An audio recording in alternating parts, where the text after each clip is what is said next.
పురుగులు వస్తే పురుగు వచ్చింది అంటే పురుగు తీసేసి తినండి, అన్నం పురుగు తీసి పక్కన పడేసేసి ఆ అన్నం తినండి అని అంటే, అరే మన ఇంట్లో ఆడపిల్లని ఎట్లా చూసుకుంటాను తల్లి, మన ఇంటి మహాలక్ష్మిని తీసుకెళ్ళి ఈ దరిద్రులకి బలిస్తున్నామా అర్థం కాక అడుగుతాను. ఇంకొకటి ఏంటంటే కనీసం ఫెన్సింగ్ గోడ వేయడానికి డబ్బులు లేవా అండి అని అంటున్నారు. ఇక్కడ విషయం ఏంటంటే పాపం ఈ మధ్య మొన్న అసెంబ్లీలో పాపం వరలేడు కదా ఆయన, ఏమనంటే రియల్ ఎస్టేట్ పడిపోయింది మేము చచ్చిపోతున్నా అని. కట్టిన డబ్బులన్నీ ఎక్కడికి పోతున్నాయి? రియల్ ఎస్టేట్ వ్యాపారం చేసుకుంటున్నాడు మల్లారెడ్డి గారు. అర్థమైందా? ఇప్పుడు అది అమ్ముడు పోక మరి అమ్ముడు పోక డబ్బులు కావాలని మరి ఏమైనా మన పిల్లలు వీడియోలు తీస్తున్నాడేమో, అది కూడా అమ్ముదామని, అది కూడా అర్థం కాదు. చూడాలి, వెయిట్ చేసి చూడాలి ఇలా దాష్టీకాలు ఎంతవరకు వెళ్తాయి అనేది. ఇక్కడ ఒకటే చెప్తున్నాను తల్లి, నా అంతటాడు లేదని చెప్పేసి నీకు సాగినంతకాలం నువ్వు ఉంటావేమో, కానీ ఒకటే నేను చెప్తున్నాను, 1000 గొడ్లను తిన్న రాబందు కూడా ఒక్క గాలి వానకి చచ్చి పడాల్సిందే అక్కడ. అర్థమైందా? అలాంటి తుఫాను వీళ్ళ మీద ఖచ్చితంగా వస్తుంది, రాదని మాత్రం అనకండి. ఎందుకంటే జనం భరిస్తారేమో కానీ జనం యొక్క బాధను విశ్వం భరించలేదు. ఆ విశ్వం ఏ రోజు అయినా సరే వీళ్ళ మీద విరుచుకు పడుతుంది. అప్పుడు దాన్ని ఎదుర్కోవడం అనేది ఈ వ్యవస్థలు, ఇప్పుడు ఇందాక మనం చూసాం కదా ఈ హైఫైలు విశ్వం ముందు పనే చెయ్యవు. భారీ మూల్యం చెల్లించుకోవాల్సి, భారీ మూల్యం చెల్లించాలి. చెల్లించుకోవడానికి కూడా ఆ రోజు వీళ్ళకి కాళ్ళు చేతులు ఉంటాయో కూడా చెప్పలేము. అయితే ఇక్కడ వర్కర్స్ని, మేల్ వర్కర్స్ని లేడీస్ హాస్టల్లో అలో చేయడం అనేది అసలు ఎంతవరకు కరెక్ట్?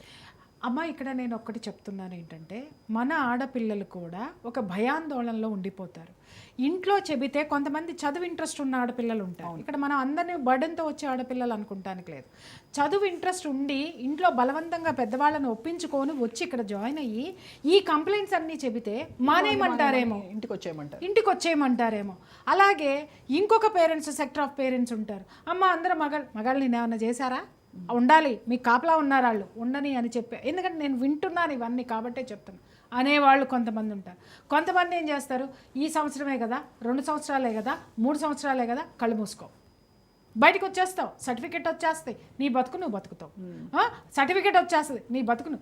ఇప్పుడు మనం కాలేజీతో గొడవ పెట్టుకుంటామా, గొడవ పెట్టుకుంటే మార్కులు తగ్గించరా? ఇది కొంత భయాలు ఆడపిల్లల్లో ఉన్నాయి, కొన్ని భయాలు పేరెంట్స్లో ఉన్నాయి. ఇవి రెండిటి పెట్టుబడే వీళ్ళ దాష్టీకాలు, దౌర్జన్యాలు.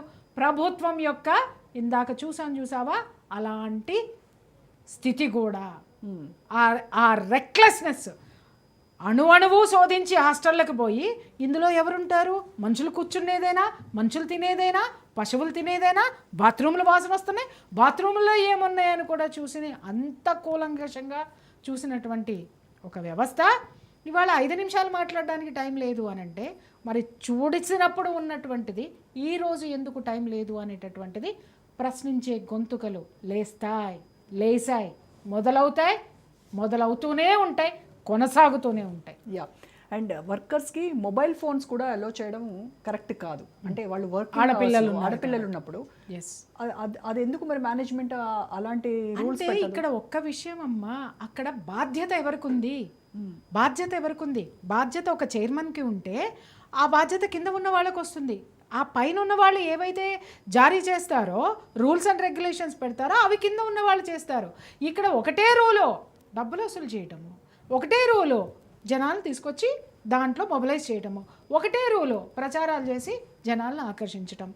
డబ్బు జనము తప్ప ఇక్కడ వ్యవస్థ యొక్క బాగు, బిడ్డల బాగు ఎవరికుందమ్మా? ఎవరికుంది? నిజంగా చెప్తున్నాను. మొన్న ఆయన ఒక ఉపన్యాసంలో చెప్పి, అబ్బో నా కోడలు గొప్పది, నా కోడలు అంతా, నా కోడలు. మిస్టర్, నీ కోడలు అంత గొప్పగా చదువుకునే సంస్కారవంతురాలే, నీ ఇంటిని చక్కబెట్టేటటువంటి నీ కోడలు యొక్క ప్రతిరూపాలే నీ కాలేజీలో ఉన్న ప్రతి ఆడపిల్ల. అలాంటి లక్ష్మీదేవే, అలాంటి సరస్వతినే, అలాంటి శక్తియే ప్రతి ఒక్కళ్ళు. ఈ శక్తుల ఉసుర్లు మాత్రం పోసుకోవద్దు. కరెక్ట్. కానీ మరి అది వాళ్ళు ఎందుకు ఆలోచించారంటారు? ఈ సైడ్ నుంచి మదం, పొగరు. ఆ రోజు పూలమ్ముకునే రోజున ఈ రోజు పూలన్నీ అమ్ముడైపోతే బాగుండు, నా కుటుంబాన్ని పోషించుకుంటానని అన్న రోజులు మర్చిపోయాడు.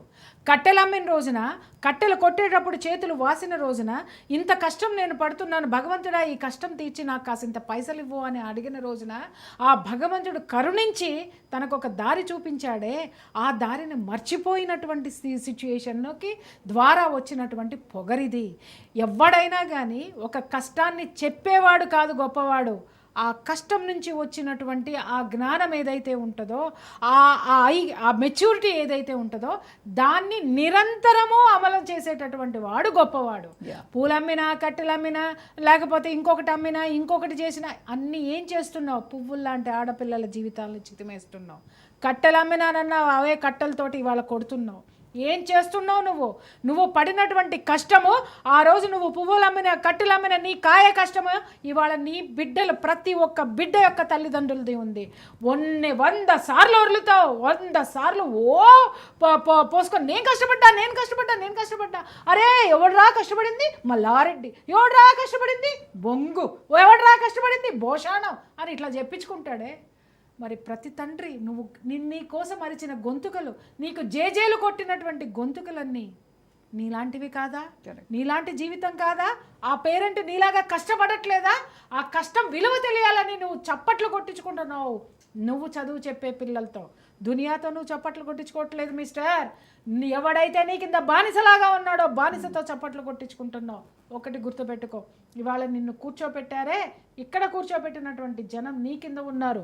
వాళ్ళు తప్పుకున్నారో చతికిలబడితే వెన్నుపూస ఇరుకుతుంది. కరెక్ట్. అయితే ఈ అశ్లీల వీడియోస్ తీయాలి, కెమెరాలు పెట్టాలి, వాళ్ళని ఇలా చిత్రీకరించాలి, దానివల్ల ఒక సైకోపాత్స్, ఈ మైండ్ సెట్ ఎందువల్ల వస్తుందంటారు? అమ్మ ఇక్కడ ఎక్కడా కూడా నేను